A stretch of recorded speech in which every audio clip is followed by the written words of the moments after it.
Hello guys, Nardino TV here and we are back with another video. So another day, another reaction vlog tayo. So ang pagkikwentuhan naman natin ngayon guys, of course, tungkol pa rin dito sa buhay Canada natin, no? Kayo ba guys, yung mga nandito sa Canada, nung kayo'y pumunta dito sa Canada or bago pa kayo pumunta dito sa Canada, ano ba yung iniisip nyo na end goal, no? Ano ba yung para sa inyo pag na-reach nyo yun panalo, no? Or talagang na-fulfill nyo yung ika nga inaasam natin na Canadian dream. Ano ba yun para sa inyo? Kasi guys, para sa karamihan, kahit naman po sa akin, no, nung papunta pa lang kami dito, ang talagang inaasam ko noon maging permanent resident kami dito sa Canada, no? Pero alam nyo ba guys na para sa ilan, hindi lang yun yung parang end goal. Meron dito na nabibigyan ng opportunity para magstay dito sa Canada pero mas pinili nila na umuwi na lang sa Pilipinas, no? So makikita natin dito guys, it's not the destination Hindi yung point A to point B, yun na yung goal natin. Yun na yung panalo para sa atin. Meron pala dito guys na yung journey is actually yun yung nagbigay sa kanila ng learnings or ng wisdom nung nandito sila sa Canada. So yan ang pagkikwentuhan natin for today. So ano pang hinihintay natin guys? Pakinggan na natin to or panoorin na natin to. May nakausap akong isang Filipino sa pinagtatrabahuhan ko. Medyo magaan din siyang kausap, no? So, chika-chika kami, ganyan. And then, napunta yung usapan namin na-share ko nga sa kanya na uuwi na kami sa Philippines for... Ayun, for context lang guys, no? Kasi kung hindi kayo nakasubaybay dito sa vlogger na to guys, meron silang work permit until 2028 yata, pero mas pinili na lang nilang umuwi na lang ng Pilipinas. I think kahapon yata sila umuwi kung hindi ako nagkakamali, no? Ayan. So, tuloy natin guys. Good, ganyan. So, sabi niya sa akin, wag muna kayong umuwi kasi sayang yung permit nyo kung kailan kayo na-approve, tsaka naman kayo uwi, ganyan. Totoo naman yun guys, no? Kasi kung kayo ay isa kayo sa mga nangarap na pumunta dito sa Canada, alam nyo kung gaano kahirap kumuha ng kahit na anong permit dito sa Canada. Lalong-lalo na yung work permit na yan guys, napakahirap kunin yan. So para sa isang hindi nakakakilala sa kanya or sa kahit na sinong tao na merong ganong permit na mag-e-end pa in the next few years pa, tapos bigla mo na lang bibitawan at uuwi ka na lang ng Pilipinas. Siyempre, ang unang thinking talaga niyan, sayang naman, bakit hindi mo na lang ituloy, ba't hindi mo na lang tapusin, di ba? So yun nga yung nangyari sa kanya. And then, sabi niya sa akin na, hindi lang naman kayo yung Filipino na dumadaan sa ganyang pagsubok, sa ganyang challenges. Maraming Filipino dito sa Toronto na nasa sitwasyon nyo. So, oops. Ayan guys, no. Yan yung isa sa mga natutunan ko din dito sa Canada kasi it doesn't mean na pareho kayo ng hirap or pareho kayo ng sitwasyon, pareho na rin kayo ng pinagdadaanan, no?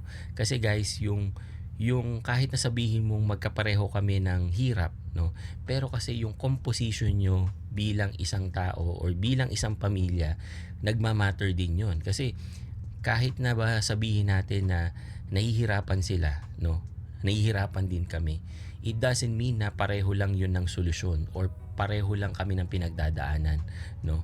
Malaki ang issue or malaki ang pinagkakaiba sa napakaraming bagay guys, lalong-lalo na pag may pamilya ka, no? ina-acknowledge ko lang kasi totoo naman, naiintindihan ko naman na hindi lang naman talaga kami ang nandito sa sitwasyon na to at nahihirapan, di ba? And then, sabi niya sa akin, huwag mong sukuan yung laban. And then, doon ako sa point na yon napaisip at napatanong sa sarili ko na, sinukuan ko ba yung laban? Kasi para sa akin, pag sinukuan mo yung laban, parang forfeited ka na di ba? Parang pinatalo mo yung laban. Doon ko na-realize na, hindi ko sinukuan yung laban. Actually, tinapos ko yung laban. Ang galing, no?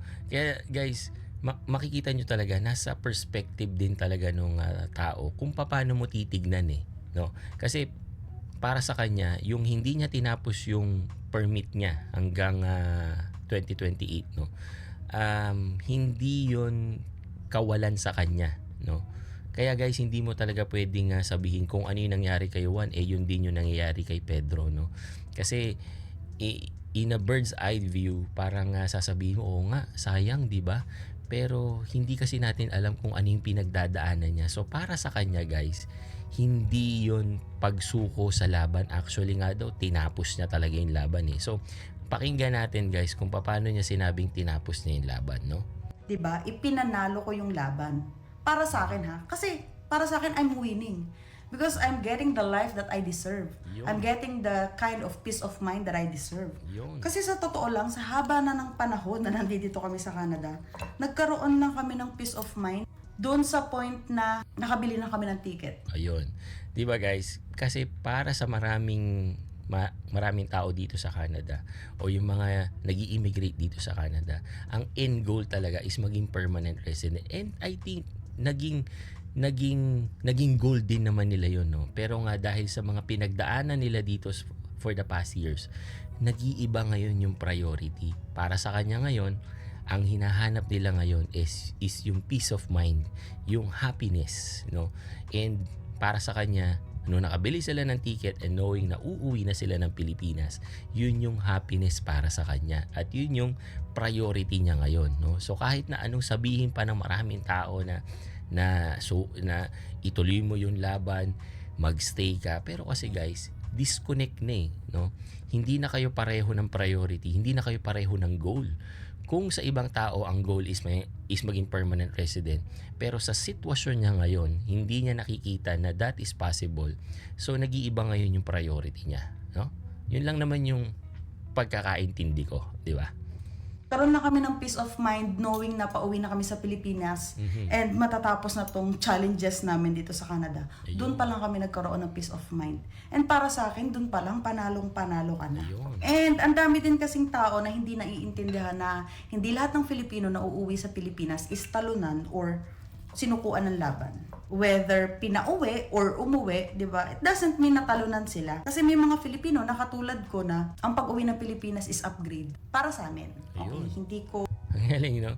Kaya talaga, nasa pagtingin eh, or kung paano mo nakikita yung isang sitwasyon. Kasi para sa marami, yun nga, di ba, nakakapanghinayang, di ba? Kasi ang daming naghahangad niyan, kayo na meron, bibitawan nyo lang, naiintindihan ko yon. Kasi kung hindi ko alam yung pinagdadaanan niya or kung hindi ko nakita yung mga ibang vlog niya, sasabihin ko talaga, ano ba naman yan? Sayang, no? Kasi ang daming naghahangad niyan. Ngayon na ikaw meron, iiwanan mo na lang, di ba? Sayang talaga, no? Pero kasi, dito natin makikita guys na iba-iba yung journey natin dito sa Canada or kahit sang lugar ka nandoon. Hindi mo talaga pwedeng ipilit or hindi mo talaga pwedeng i-insist sa isang tao na dapat ito yung maramdaman mo. Kasi nga, hindi naman kayo pareho ng pinagdadaanan. Hindi kayo pareho ng journey, no? Kaya hindi natin masasabi talaga na ito dapat yung ginawa nila. Hindi guys eh. Until hindi kayo nagdaan on the same path, no? At hindi kayo nakaramdam ng parehong hirap nila or yung mga feelings nila, mahirap talagang mag-judge na dapat ganito yung ginawa nila, no? o gine-generalize. And alam ko at naiintindihan ko na hindi lahat ng tao is maiintindihan yung thought na yan, na ang pag-uwi ng Pilipinas is upgrade. Ako kasi naniniwala ako na depende kasi yan sa kung ano ang sitwasyon mo dito sa Canada. Ayun, yun yung key doon. Kasi guys, wag nating i-sugarcoat, no? Kasi kung ikukumpara talaga yung mga nakukuha natin dito sa Canada versus sa Philippines, walang maniniwala sa iyo na pag umuwi ka ng Pilipinas talagang upgrade yan, no?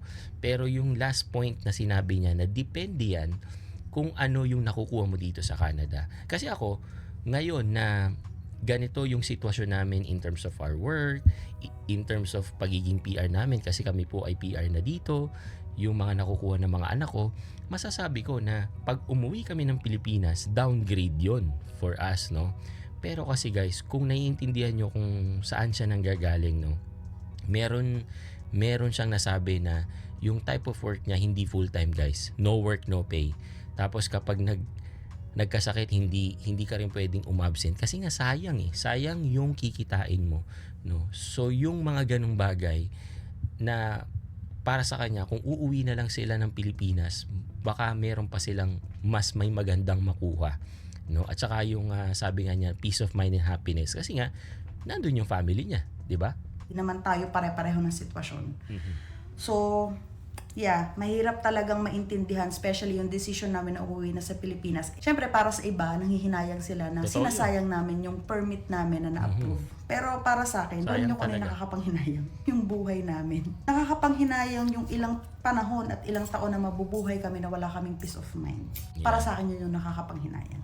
Well, totoo naman yun guys, no? Kasi nga, yung mga times na supposed to be nag-e-enjoy ka lang, supposed to be nakakapag-upgrade ka sa sarili mo, pero pag nakikita mo yung sarili mo na nandito ka sa isang sitwasyon na hindi ka naman nag-upgrade, nalulungkot ka lang, nai-stress ka lang, eh hindi nga yun worth it, no? Really do understand na hindi lahat ng tao naiintindihan ako, naiintindihan kami. Ayun guys, so yun yung sharing natin for today, no.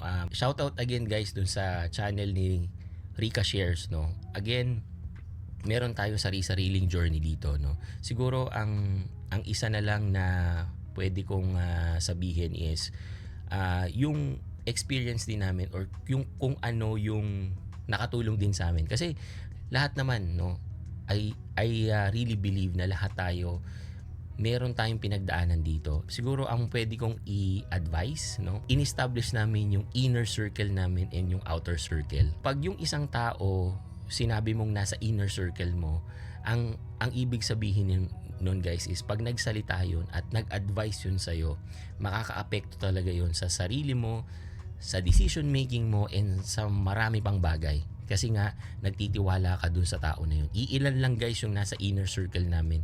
And mostly, yung nasa inner circle mo, like your parents, your partner, kapatid mo, yung mga ganyan, no? So, pag sinabi namang outer circle, no, yung mga hindi naman talaga importante sa'yo, no? Bakit ko sinabing napaka-importante niyan guys, no? Kasi, kailangan nyo talaga dito ng support system. And pag may nangyari sa'yo at kailangan mo ng advice at nagsalita yung inner circle mo, yun talaga, makikinig ka. Like ako guys, ang inner circle ko is yung asawa ko. Right?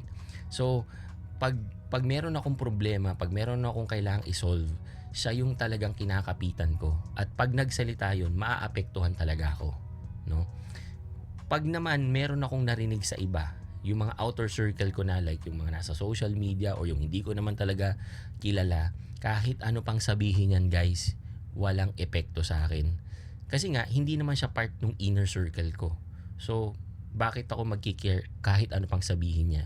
Lalo na guys na nandito tayo sa social media, no? Kailangan meron kang strong foundation at meron kang strong na talagang paghuhugutan ng wisdom. Kasi darating doon sa point talaga na merong magsasabi sa'yo ng something na mabigat. Pero pag alam mo kung sino yung inner circle mo at kung sino yung outer circle mo, alam mo kung sino yung pakikinggan mo at kung sino lang yung i-ignore mo. Diba? And the same way sa kanya. No? Kasi ngayon, for sure, maraming nagsasabi sa kanya na sayang yan, dapat ilaban mo, ganyan-ganyan, no?